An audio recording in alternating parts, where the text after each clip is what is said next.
Ina Podcast.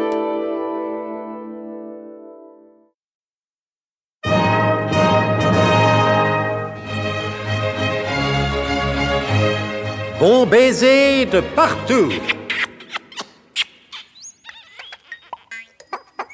Une émission secrète de...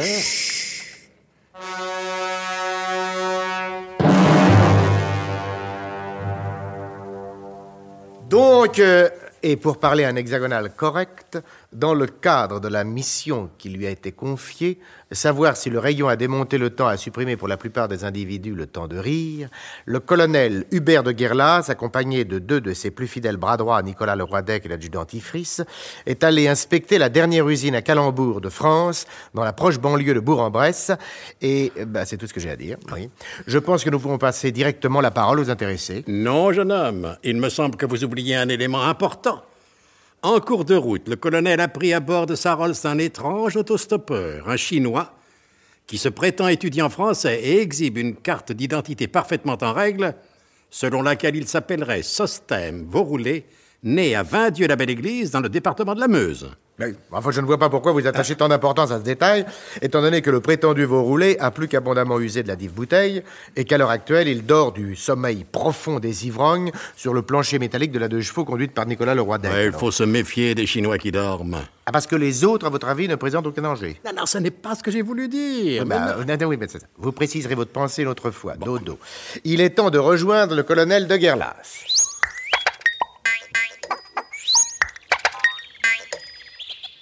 Messieurs, chapeau bas. J'ai pas de chapeau, mon colonel. Voici ma casquette, Tifris. Merci, mon colonel. Mais elle me va pas très bien, j'ai la tête beaucoup plus grosse que vous, mon colonel. Aucune importance, puisque c'est pour vous décoiffer. Dans ce cas-là, ça va, mon colonel. Je salue et je vous rends votre casquette. Oui, messieurs, saluez. Et saluez bien bas. Ces bâtiments lépreux, ces murs sordides, ces verrières aux vitres brisées abritaient autrefois la plus grande usine à Calembour du monde. Et oui, on venait de partout.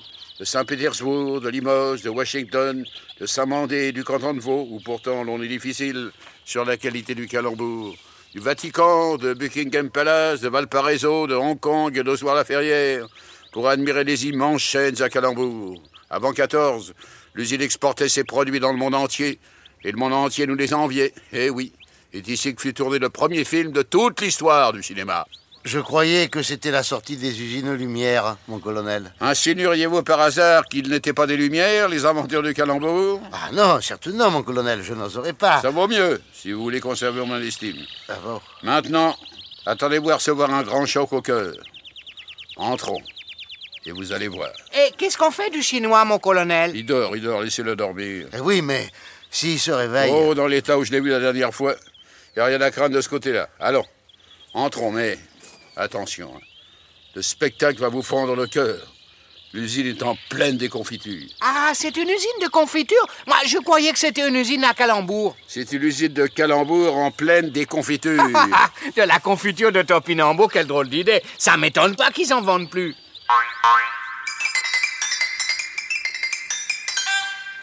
Et ils pénétrèrent sous le porche.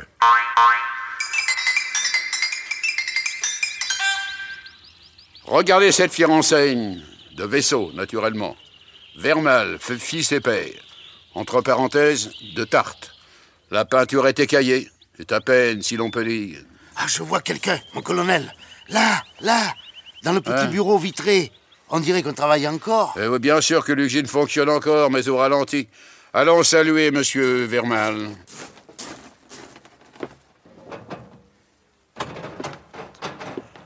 Monsieur Vermal, je suppose. Oui, je suis bien Monsieur Vermal, mais tout dépend à qui vous voulez parler, au fils ou au père.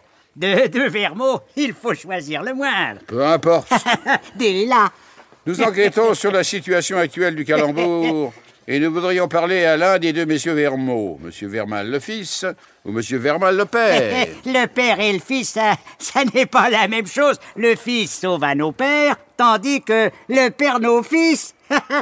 En juger par votre allure, je suppose que vous êtes le père. Ou alors l'autre serait rudement avancé. Je suis le colonel Hubert de Guerlas, chef du SDUC. Ah, et mon SDUC, c'est du poulet. Je crois, mon colonel, que la conversation va être difficile. Moi, j'y comprends rien du tout, mais je trouve ça très bien. J'espère qu'il va nous faire goûter de la déconfiture au topinambour, ça doit pas être mauvais. Qu'est-ce que vous dites? Je disais, monsieur Vermal, Oui, je vous en prie, Tifris, n'envoyez pas les choses. Vous désirez, messieurs? Je suis le colonel Hubert de Guerlas. Ah, parfaitement, j'attendais votre visite. Vermal fils. ça vaut mieux qu'un Vermal blanc. c'est pour moi que vous dites ça, monsieur? Ah non, je vous en prie, Tifris. Ah non, mais c'est pas une raison, monsieur Nicolas. Sous prétexte de calembour en déconfiture, je me laisserai pas injurier. Tifris! Alors ça, c'est quoi? Tifris! Alors? L'incident est clos, comme les chapeaux claques du même nom. Monsieur Vermal-Fils, puisque vous saviez que nous devions venir, vous savez également ce que nous attendons de vous. Je sais, mon colonel, je sais. C'est avec une immense tristesse que je vais vous accompagner dans cette visite bien mélancolique. De plomb. Papa, je t'en prie, ne te fatigue pas.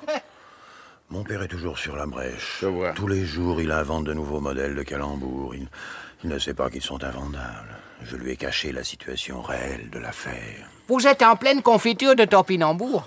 Pardon. Non, rien, cher monsieur Vermal le jeune. Ne faites pas attention. Ah, ça, c'est bien vrai. On fait jamais attention aux gens de couleur. Tifris! Un mot de plus et je vous envoie surveiller le chinois. Le chinois de vos roulés. Hein? Oui. Pourquoi monsieur votre père a-t-il prononcé cette phrase? Oh, c'est sans importance, messieurs. Des formations professionnelles, un point, c'est tout. Si vous voulez bien me suivre.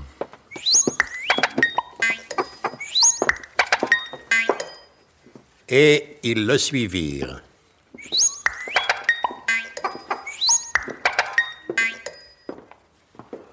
Dans ce hall immense où, présentement, ne travaille qu'un vieux compagnon qui n'a pas voulu nous abandonner, autrefois, travaillaient 500 ouvriers. Que faisait-il? Il faisait ce que fait le vieux Jéroboam. C'est le nom de notre vieux compagnon que mon père, naturellement, appelle son Jéroboam damné. Il fabriquait des tuyaux de poêle. Et dans l'autre halle, où vous ne voyez plus qu'une seule ouvrière, Jenny, la compagne du vieux Jéroboam, 300 jeunes femmes découpaient des étoiles à matelas. Les tuyaux de poêle et les étoiles à matelas partaient ensuite vers l'atelier d'assemblage que vous voyez là-bas, tout au fond. À la grande époque, messieurs, on débutait 4000 complexes tuyaux de poêle et étoiles à matelas par jour. Par jour? Eh oui, par jour, mon colonel. Et encore. Malgré nos brevets, il y avait de la contrefaçon. En réalité, nous signions avec garantie de 2 ans, pièces et main-d'œuvre, 4000 poêles à matelas.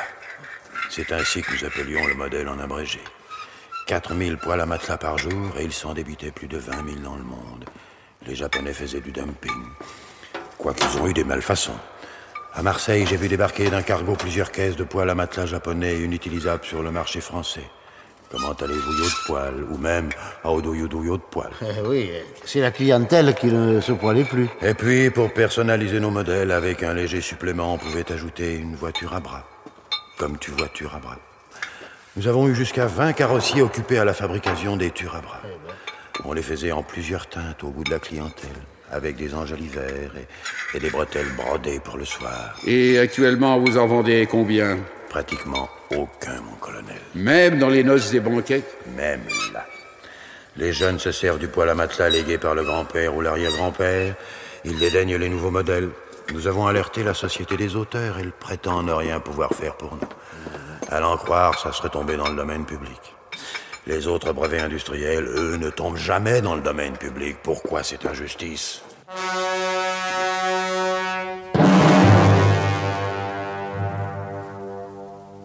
Eh oui, pourquoi est-on aussi injuste envers le calembour? À quoi reconnaît-on un bon calembour d'un mauvais? Les meilleurs, en définitive, ne sont-ils pas les plus mauvais, sans que pour autant la réciproque soit vraie? Vous l'apprendrez la prochaine fois, ou bien les suivantes. Au cours de cette visite à la dernière usine de calembour fonctionnant en France, qui se prolongera, je n'en doute pas, durant quelques épisodes encore, de notre grand feuilleton d'aventure et d'espionnage... Chef-d'œuvre en... Pardon. Je veux dire bon baiser de partout. C'était Bon baiser de partout. Une émission secrète de... Pierre Dac et Louis Rognoni. Décryptage et mise en code, Jean-Wilfried Garret.